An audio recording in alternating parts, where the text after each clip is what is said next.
네, 안녕하세요. 이정호입니다.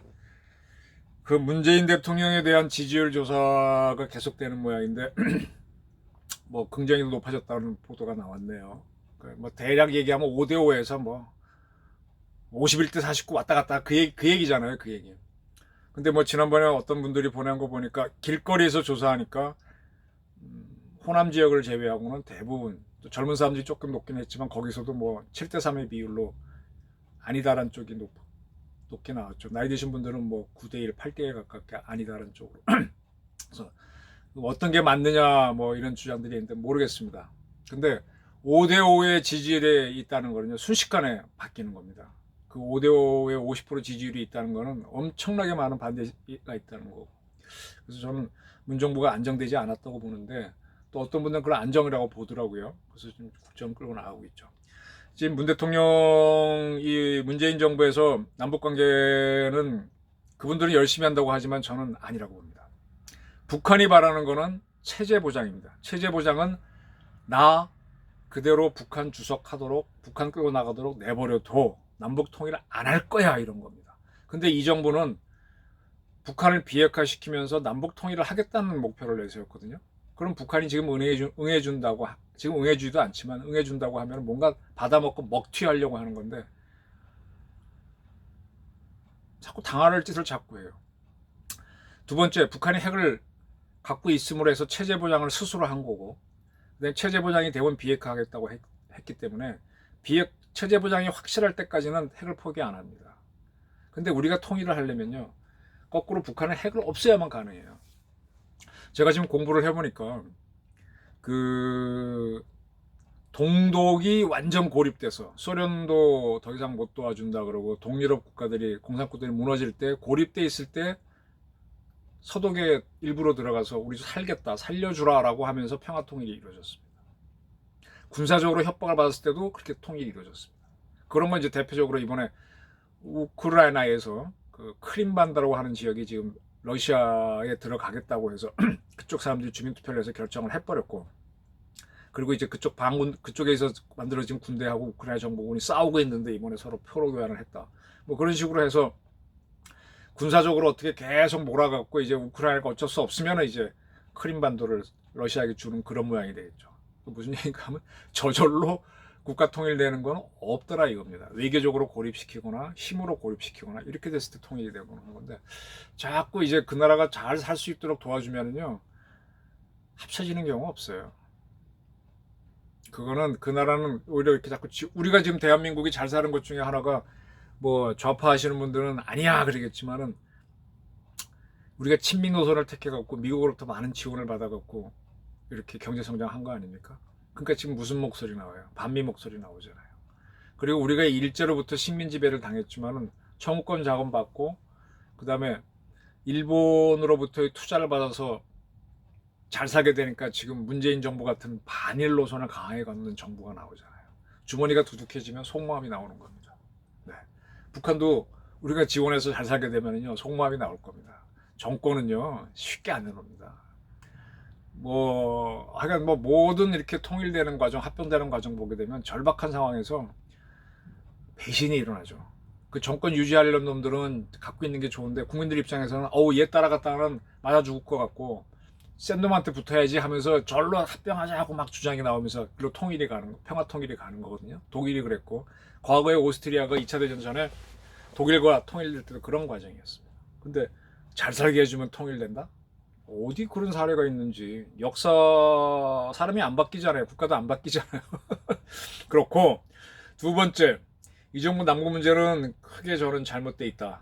이게 이런 모습 보인 게 이제 김영삼 정권 때부터인데 조금 더 올라가면 노태우 정부도 그랬어요. 북방 정책을 한다고 그래서 그때는 뭐 북한 잘 살게 해주는 거 아니고 북방 정책으로서 소련하고 러시아, 중국하고 잘하면 뭐 이런 개념이었는데 조금 거기는 그래도 크게는 안 틀렸는데 틀렸었고, 그 다음부터 제가 이렇게 모양 와버렸고, 그 다음에 국가라고 하는 게 안보를 확실하게 해주고 그 다음에 치안을 법체계를 사법체계를 공정하게 하면 되는데 지금 뭐 공수처 법안 가지고 국회가 시끄럽네요. 지난번에 한번 말씀드렸지만은 한 국가에 두 개의 군대가 있으면 내란이 일어납니다. 내란이 일어납니다. 두 개의 군대, 명령 체계가 다른 하나의 국가에 두 개의 검찰이 있으면은 내란까지 몰라도 내분이 일어납니다.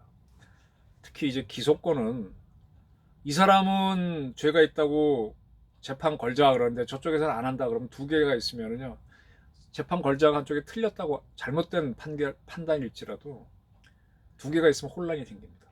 그래서 싸움이 벌어집니다. 법이 일정해지지가 않아요. 법은 틀려도 하나로 가야 됩니다. 군대가 쿠데타를 하더라도 군대는 하나로 해야 돼요. 두 개 군대 만들어서 쿠데타군을 막다 보면 내전으로 가는 거거든요. 지금 공수처란거를 만든다는 개념이 기본적으로 그거예요. 마음에 드는 검찰 이쁜 놈 한 몇십 명으로 딱 주동해갖고 걔네들이 핵심 권력 가진 놈들만 조사할 수 있는 권한 줘가지고 그러면 전부 다 잡죠. 노무현 정권이 그렇게 했습니다. 대표적으로 군을 잡으려고 하는데 잘 안 되니까 군의 검찰을 통해 갖고 모든 지휘관들을 휘어잡을 수 있죠. 군 검찰을 잡으면 기무사 잡을 수 있죠. 군의 경찰기관의 헌병 잡을 수 있죠. 수사, 그 다음에 모든 지휘관들 다 잡을 수 있죠. 군 검찰 어쩌고저쩌고 나와서 싸우다가 못했지 않습니까? 근데 지금 우리 검찰만 잡으면요, 평시에는 대한민국 다 잡을 수 있어요. 조사하겠다고 불러들이면 돼요. 기소할 수도 있고 안 할 수도 있고. 나중에 죄 나오고 안 나오고 재판하는 건 다음 문제고.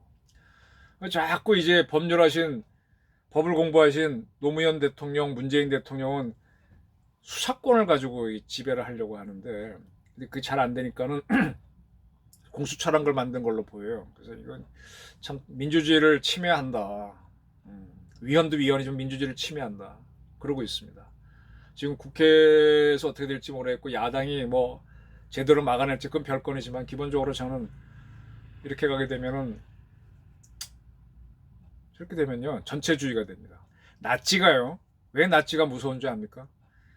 나치가 처음에 히틀러가 원래 일당이 됐을 때 연정에 실패하죠. 그 총리가 못 되고 다시 선거하는데 또 하니까 그때 이제 만들고 근데 조금 하다 또 해체를 하고 다시 선거를 합니다. 그래서 더 많은 정당을 해서 자기가 확실하게 권력 잡은 다음에 수권법, 권력을 주는 법을 만들어서 자기 의회 말고 정부도 법을 만들 수 있는 권한을 만들죠. 그거를 비슷하게 했던 게 박정희 정부 때 유정회입니다. 국회의원의 3분의 1을 박정희 정부에서 지명해갖고 국회에 집어넣는 거예요. 기본적으로 공화당이 있는데 유정회가 들어가니까 국회의 3분의 2 이상을 여당이 차지하죠. 더 격렬한 여당이 유정회인데 유정회에 대해서 지금 민주운동가운데 있던 YSDJ 계열은 독재의 증거라고 떠드는데 그런 거를 하면 안 되죠. 근데 나치가 바로 그렇게 했던 겁니다. 그렇게 해서 정부가 국회의원 역할을 하게 되고 그렇게 한 다음에 다시 또 선거를 또 하는데 그러고 나선 전쟁 전에 독일 국회는요 100% 나치당으로 채워졌습니다. 그리고 전쟁으로 가서 독재로 가는 겁니다. 지금 이 정부에서 공수처를 만들고 이런 것들이 국회에서 힘이 너무 드니까 공수처 가지고 조사한다 그러면 고위공직자 국회의원들 다 잡아놓고 하면 뭐 그 사람들 뭐 비위 없겠어요? 저도 조사하면 나올 거고 그렇게 해서 꼼짝 못하고 나면 자기네들 가는 거죠. 그게 전체주의인데 검찰이 뭐 정보 가지고 수사한다 그러면 다 할 수 있는 거죠. 검찰 독재는 아주 쉽습니다. 그래서 평시에는 검찰이 최고고 전시에는 군이 최고인데 대한민국이 워낙 전쟁이 없고 전쟁 회피하는 나라니까 북한 때문에도 지금 군대는 뭐 쓸데없는 조직처럼 돼가고 있으니까 미국이 지켜주는 나라죠. 그래서 지금 문 대통령은 저러고 계시고 경제 문제는 오늘 아침 조선일보 보니까 뭐 전부 다 경제 3단체들이 다 힘들다 그러는데 힘든 거는 재벌이야. 있는 놈들이야. 니들 세금만 이네. 그래갖고 우리는 민중 도와줄게 그러다 보면 황금알을 낳는 거위를 굶어 죽이는 모양이 되겠죠. 너는 뭐 안 먹어도 돼. 근데 돈 있는 사람들이 투자 안 하고 하면은 자리가 나오나요? 저 사람들도 힘들어지죠. 근데 계속 이제 세금 많이 건다 그러면 기업하는 사람들은 뭐 해외로 나가거나 뭐 그렇고 투자 안 하고 그럼 자꾸 힘들어지죠. 그럼 자꾸 더 쪼다 보면 그게 인민민주주의죠. 복지를 받고 하는 국민들은 다수니까 좋아하고 그게 인민민주주의입니다. 민주주의입니다. 다수가 좋아하는 거니까. 그래서 우리는 자유민주주의를 한다는 확신이 있어야 됩니다. 그래서 기회의 공정성 근데 기회 공정하지 않아요. 처음 날 때부터 머리 좋은 사람, 머리 나쁜 사람, 좋은 집안 아닌 사람이 있는 건데. 그러니까 이제 그 나쁜 사람은 어떡하냐? 그럼 또 그분은 또 뭐 한계는 있겠지만은 잘할 수 있는 분야로 가서 노력을 해야 되는 거죠. 그래서 공정하지 않습니다. 근데 공정하지 않은 게 불평등이다 그래갖고 인민민주의로 가게 되면 사회 전체가 죽습니다. 자꾸 이제 글로 가시네요. 복지는 늘리겠다 그러고. 그러면 이번 선거는 이기겠죠. 대한민국은 점점 당장은 내공이 있고 저력이 있으니 안 망하지만 이제 자꾸 이제 그렇게 가는 거죠. 그리고 언론도요. 지금 언론들도 어려우니까 바른 말을 안 하잖아요. 해도 불이익 받을 수 있고. 근데 언론 자유를 왜 허용하는가 하면은 체크 앤 밸런스, 이 견제와 균형입니다.